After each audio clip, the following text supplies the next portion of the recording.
So I recently moved and for the first time in my life had access to my own garage, which is something that I've wanted for a very long time, particularly since starting YouTube about 4 years ago. Over the past few years, I have acquired a significant amount of car detailing chemicals, tools and equipment and had very limited place to store them. So I was very excited to get my own space and thought I'd do a video of how I transformed this garage into a place to store all my products. It was a pretty clean slate to be starting with, just a little bit of tidying up to do. So there was some insulation down already, which I just ripped up as it wasn't going to work with the flooring that I planned to put down. There were also just a few bits that I took off the walls. And then I gave the walls and the flooring a brush just to remove all the dust and cobwebs. So first things first, I wanted to get cracking on the walls. So we've got breeze block on this side and brick on this side. And my initial idea was that I wanted to plasterboard everything to make it look a little bit more like a room. Now initially, thought of doing that myself, but realised it'd be too much to be taken on and really didn't know what I was doing. So I got in some professionals to do a quote, and unfortunately it was just going to be really outside my budget. I was getting quotes sort of between £700 and £1,200, and I just really couldn't justify it when there's plenty of other stuff that I'd like as well. So I thought my best option really would be to paint it. Now I know painting brick is a little bit of a contentious topic as it stops the brick being able to breathe. However, I spoke to a few professionals about this and they recommended that if I used the right primer that I should be good to go, especially since I'm just painting on interior brick. It shouldn't really cause me, hopefully, any issues in the future. So no idea if I'm actually pronouncing this right, but I got a tub of this Cincer primer, which was recommended by the people that I spoke to. So I'm going to be slapping a couple of coats on all these walls and then going ahead and painting it. So after a trip to B&Q to pay an extortionate amount for a masonry brush and roller set, I got to work on the first layer of primer, which to be honest required a significant amount of patience. The roller struggled to get into the mortar joints, so I did have to use the brush for most of it, and that first coat took me about 10 hours to do. So needless to say, one of the selling points of this primer, in that it could be recoated within an hour, was of little use to me on the day, and I resorted to packing up and putting that second coat on the following day. So in total, I used about 12.5 litres of this primer. So now that I've finished up with the primer, it's time to actually paint it. Now, a couple of options here. I was initially thinking I'll go with white, but I kind of think that the white looks a little bit too cold in here, so I'm thinking I'm going to go with sort of a softer grey. So I've picked up some Dulux Goose Down, which is a really weird name, but anyway, that's what I'm going to go with on here. So it's just a slightly sort of very, very light grey. So I'm going to see, but hopefully this is going to go on a little bit nicer than the primer did, and hopefully not take me quite as long. I went for 2 coats in the end of the grey and it worked out really well and I was very happy with the finish. Fortunately, this was a little bit nicer to work with, so I actually managed to get the first coat on within about 5 hours, and second coat was even faster than that, which I did the following day. I used about 10 litres of paint here, so nothing too ridiculous, and I was really happy with the greys. It did provide that slightly softer but still bright look that I was after. Now that I've got all the walls done, the next thing that I want to get started on is the flooring. Now, this did take me a little bit of time to decide, and there were a few options to go for. I decided pretty early on though that I wanted to go for some kind of tiled flooring and I didn't want to actually paint it or anything like that. So then the first decision was whether I wanted to go for the vented style or the smooth style flooring. So the vented one's obviously really good if you're actually washing cars on here to allow the water to flow through. However, as you can tell, it's a single garage, so there's no way I'm going to be getting vehicles into this, especially once I've got all my storage in here. So I ruled that out. Although it looks cool, I thought it probably wouldn't serve me too much benefit here, as dust and dirt was likely just going to fall between the gaps and make it a little bit harder to keep clean in here. So the next option was whether I go for foam or PVC flooring. Now PVC is the more expensive and hard wearing option of the two, and it's also obviously a lot sort of firmer, whereas the foam flooring is softer and less expensive. So the difference really was about £500 to PVC floor this garage, or about £100 with the foam flooring. So after a bit of to and fro-in, I ultimately settled on the foam flooring, in part due to the cost saving, but also just because I thought I wouldn't really need the flooring to actually be that hard wearing. I'm not pulling vehicles onto it, I'm just really using it to kind of walk around on. I will be storing some reasonably heavy stuff on here like the cabinets, and it's likely to cause a bit of a dent. However, I'm not too bothered as it's so cheap to replace, and I thought it'd be pretty good too as it's a bit softer. When I'm kneeling down doing things like floor mats, I wouldn't need to get an extra kneeling mat to be able to do that, and I could just crack on. And also, if I drop anything, which is quite likely to happen as I'm relatively clumsy, it's less likely to break too. So that is the option that I went for. So I found some foam flooring online, and these are 60 by 60 centimetre squares and they're 1 centimetre thick, in grey, as I thought that would tone in pretty well. So I'm going to be laying that down, and yeah, hopefully it's relatively easy to do.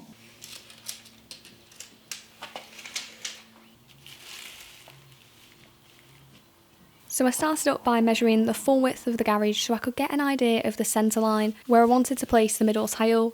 I wanted to do this rather than having all the offcuts just on one side. I wanted to have them kind of equally spaced along both edges just to make the installation look a little bit neater and of course more symmetrical. So once I'd figured out the middle, I started laying the tiles from the front to back and figured out I could get 3 tiles without doing any cuts. So laid those all out first and they slotted just really easily together, and this step was very, very quick.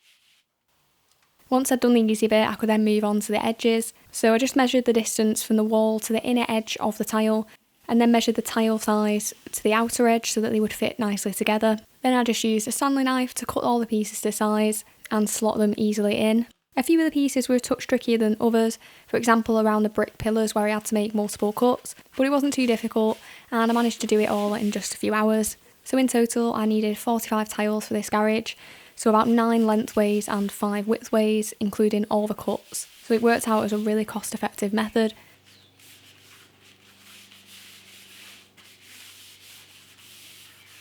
The company also supplied edge pieces that I could use at the front, so I didn't have to cut all the slots out.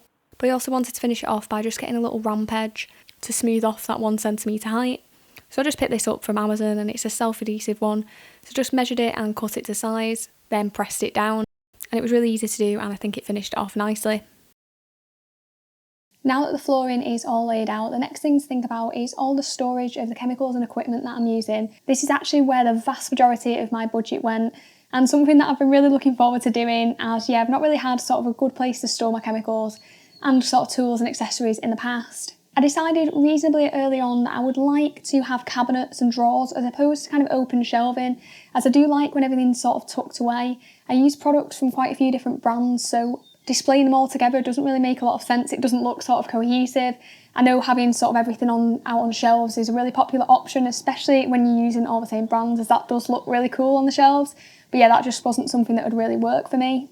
Now, trying to find cabinets that weren't super expensive was a little bit of a challenge and did take me quite a while. I decided that I wanted something that was sort of reasonably mid-range. I didn't want something that was sort of going to be too cheap and break really easily and just, not be very good quality. I figured that I was going to need probably a couple of full-size cabinets and then maybe about 3 to 4 drawers. So I went online and had a good search, and I actually found these ones on Costco. So they are the Hilker garage cabinet sets, and they do a few different configurations of these.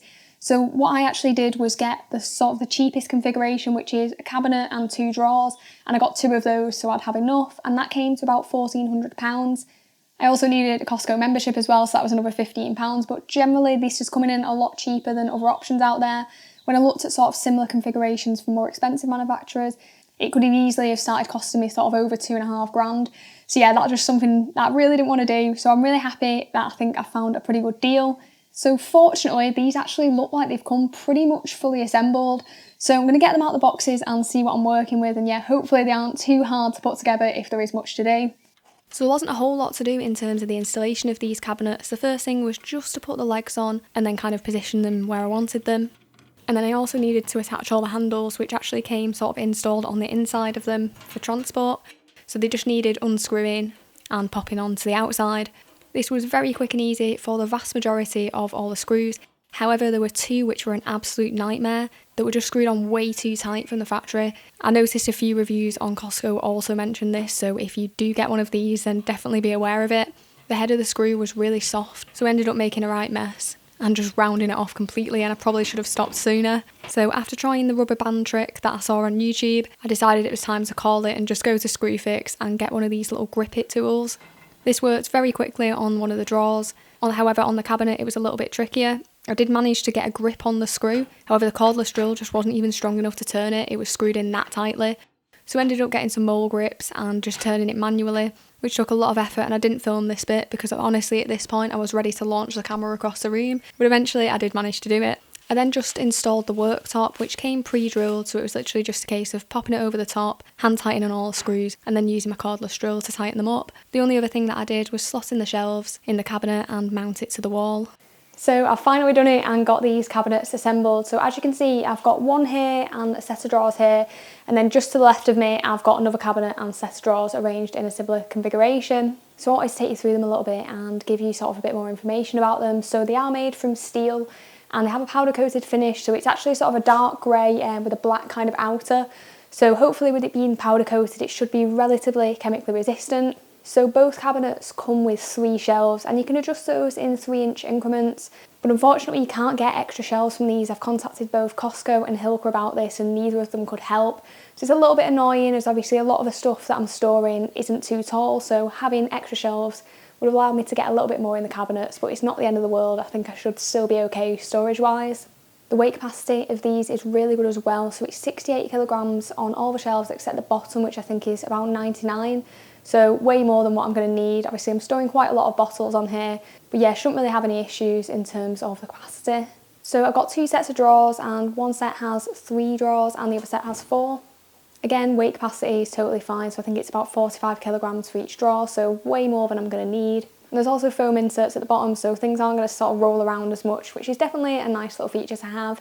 Both the drawers and the cabinets are also lockable. Not that I'm going to be storing anything particularly valuable in here, just kind of brushes and microfiber towels, but if you are going to be storing anything a little bit more expensive, then it's a good feature to have too.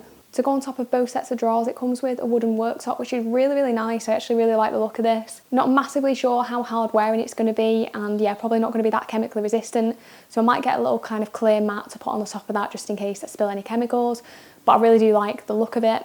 So overall I'm really kind of happy with how these cabinets have turned out. I think I'm hopefully going to have enough storage here, and yeah, installation apart from those 2 screws was really easy as they basically came fully assembled.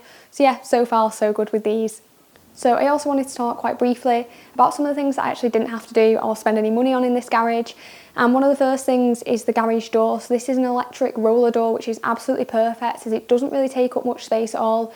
I've seen a lot of the up and over style doors which really kind of come into the garage and would have limited where I'd be able to kind of place my cabinets and things like that. So really glad that I didn't have to invest in the garage door myself, as yeah, they are quite expensive. Also the lighting isn't something that I changed either. It wasn't super important for me that the lighting was incredible in this space, as I'm not going to be doing any paint correction work in here, I'm not going to be getting cars into it, so it really just is space for me to work. So there were 2 lights already installed, which actually are pretty bright and really didn't have any issues with, apart from they aren't not the prettiest in the world, but yeah, not something that I really wanted to spend money on, so very happy that I didn't really have to do any work there. So now I wanted to take you through how much I actually spent on this little project. So first up with the walls, which cost £231, and that was just to purchase the primer and the paint. I did overspend a little bit, particularly on the paint, as I probably purchased too much, but yeah, that's how much I spent in total on that. Next up was the flooring, which was the cheapest part of everything, and that was £88 for all the tiles. And then the sort of little ramp strip I've got at the front was 23 quid on Amazon. And finally the cabinets, which were the most expensive part by far, were £1,415, including my Costco membership. So that brings the grand total to £1,757, but I'm not quite done with the sort of process yet. I do want to still kind of wall mount a few things, so I'm thinking near the door I'm going to wall mount a hose reel for my Kranzel, and I'm also thinking about wall mounting a couple of other things like my nozzles and maybe some gloves, and also maybe a little rack for the products that I use quite often like glass cleaners, sort of citruses, things like that. So that is probably going to take me closer to sort of £2,000 mark eventually once I've got all that stuff in. So what I'm hoping to do is make an updated video and do a little sort of garage tour when I've actually got all this sort of organised, all the cabinets and drawers are full and I've got everything on the wall, so I can take you through really how I've sort of organised everything and you can see the finished result. So if you aren't subscribed already and you do want to see that video, then make sure you do hit the subscribe button so you don't miss it. If you have enjoyed this particular video, watching me struggle through this little DIY project with no experience whatsoever, then it would be brilliant if you could drop it a like, and thanks very much for watching.